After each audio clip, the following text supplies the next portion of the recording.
47 కోట్లు 7,25,847 రూపాయల administrative sanction కు మంత్రి మండలి ఆమోదం తెలిపిందని చెప్పేసి మనం చేస్తాము.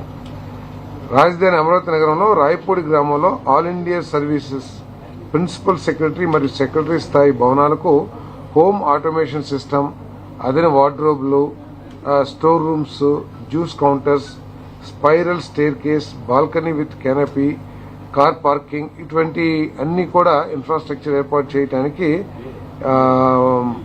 L1 బిడ్డర్ కు అంగీకార పత్రం జారీ చేయడానికి ఆమోదం తెలిపిందని చెప్పేసి మన కమిషనర్ గారికి అధికారం ఇచ్చే ప్రతిపాదనకు ఆమోదం తెలిపిందని చెప్పేసి మనం చేస్తాం. దీనికి కాంట్రాక్ట్ విలువ 94,90,00,000 రూపాయలు. GOMS నెంబర్ 42 MAUD డేటెడ్ 27/2/26 ద్వారా జారీ చేసిన నెగోషియేటెడ్ సెటిల్మెంట్ పాలసీ సవరణ చేయడానికి మంత్రి మండలి ఆమోదం తెలిపింది. ఇది GOMS number 142 MAUD dated 29/7/25, GOMS number 53 dated 19/4/2017 వీటన్నిటి ఆధారంగా ఈ నెగోషియేటెడ్ సెటిల్మెంట్ పాలసీకి సవరణకి ఆమోదం తెలిపిందని చెప్పేసి మనం చేస్తాం.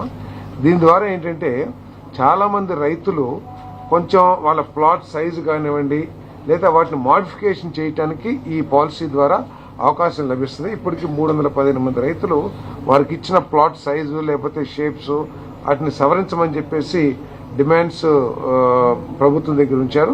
వాటన్నిటిని కూడా సాల్వ్ చేయడానికి అవకాశం లభిస్తుందని చెప్పేసి మనం చేస్తాం. ఆంధ్రప్రదేశ్ విమానయాన పాలసీకు మంత్రి మండలి ఆమోదం తెలిపింది. దీని యొక్క ముఖ్య ఉద్దేశం ఏంటంటే విమానయాన పాలసీతో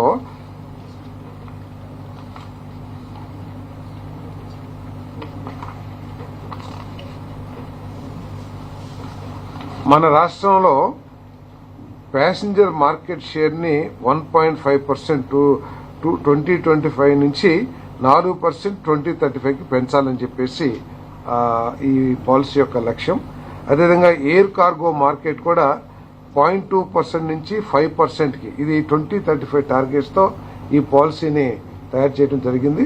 2035 కల్లా ఇప్పుడున్న ఎయిర్ కార్గో 0.2% నుంచి 5%, ఇప్పుడు 6,240 మెట్రిక్ టన్నులు కార్గో ఉంటే దాన్ని 4,27,500 మెట్రిక్ టన్నులకి పెంచే విధంగా ఈ పాలసీ ఉపయోగపడుతుందని చెప్పేసి మనం చేస్తాను. అదేవిధంగా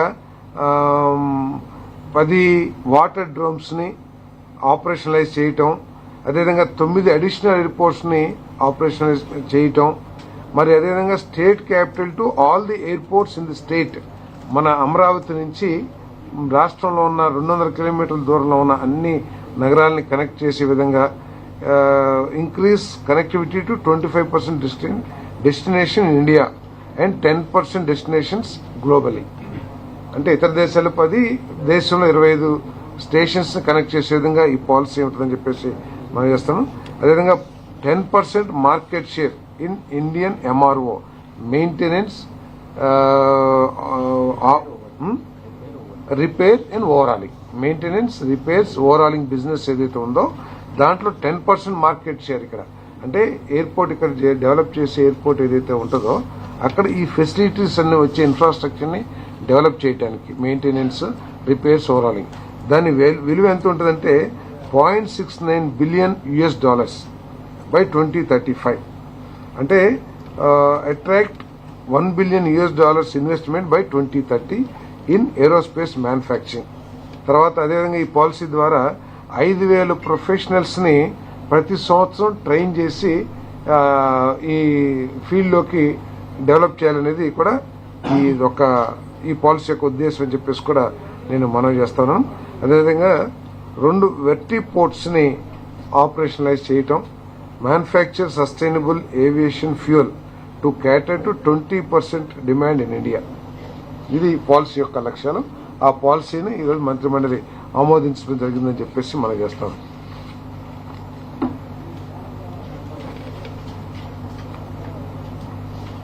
జూలై 1, 2026 నుండి ఆంధ్రప్రదేశ్లో Viksit Bharat guarantee for Rozgar and Ajeevika mission Grameen VBG Ramji act 2025 అమలు చేయడానికి గెజెట్ నోటిఫికేషన్ జారీ చేయడానికి మంత్రిమండలి ఆమోదం తెలిపింది.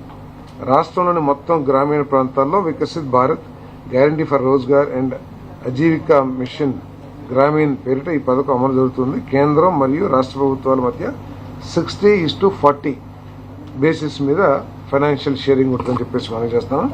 దీంట్లో ముఖ్యంగా ఏంటంటే గత ఎన్ఆర్జీఎస్ లో 100 రోజులు గ్యారంటీడ్ ఉంటే దీంట్లో 125 డేస్ ఉపాధి కల్పించబడుతుందని చెప్పేసి మనం చేస్తా ఉన్నాను నేను. అంటే దాదాపు 307 రూపాయల కాడికి ప్రతి సంవత్సరం 25 రోజులు అదనంగా ఇవ్వటం మూలంగా 7,675 రూపాయలు గ్రామీణ కుటుంబాలకి అదనంగా లభిస్తుందని చెప్పేసి మనం చేస్తాను. ఇప్పుడు డబ్బులు ఎన్ఆర్జీఎస్ ప్రకారం వారం రోజులు పేమెంట్ చెల్లించాలి. కానీ మనం చాలా సార్లు చూసేది ఏంటంటే నెలలు కూడా రావు. మీకు కేంద్రం నుంచి రాలేదో, లేకపోతే రాష్ట్రం రాలేదో, లేకపోతే వాడేదో తప్పు చేశాడు, మేట్ తప్పు చేశాడు, ఏదో రకరకాల కారణాలతో ఈ ఉపాధి కూలీలకి డబ్బులు లభించిన పరిస్థితి మనం చాలాసార్లు చూస్తూ ఉంటాం, పత్రికలు చూసాం. ఒకవేళ 15 రోజులకు మించి ఆలస్యమైతే ప్రతి రోజుకి 0.05% వడ్డీ కూడా చెల్లించబడుతుందని చెప్పేసి కూడా నేను మనవి చేస్తా ఉన్నాను. ఇది ఉపాధి కూలీలకి చాలా ఉపయోగంగా, ధైర్యంగా ఉండటానికి ఉపయోగపడుతుందని చెప్పేసి కూడా నేను మనవి చేస్తాను.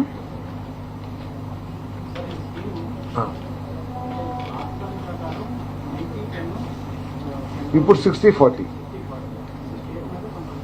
బడ్జెట్ పడుతుంది. తప్పకుండా బడ్జెట్ లో ఫైనాన్స్ డిపార్ట్మెంట్ ఇవన్నీ దాని జీరామ్జీని మనం యాక్సెప్ట్ చేస్తున్నామంటే ఆ నిబంధన మనం యాక్సెప్ట్ చేస్తుంటే దానికి ఏ విధంగా ప్రొవిజన్ చేయాలో తప్పకుండా ఫైనాన్స్ డిపార్ట్మెంట్ పనిచేస్తుందని చెప్పేసి తెలియజేస్తాను.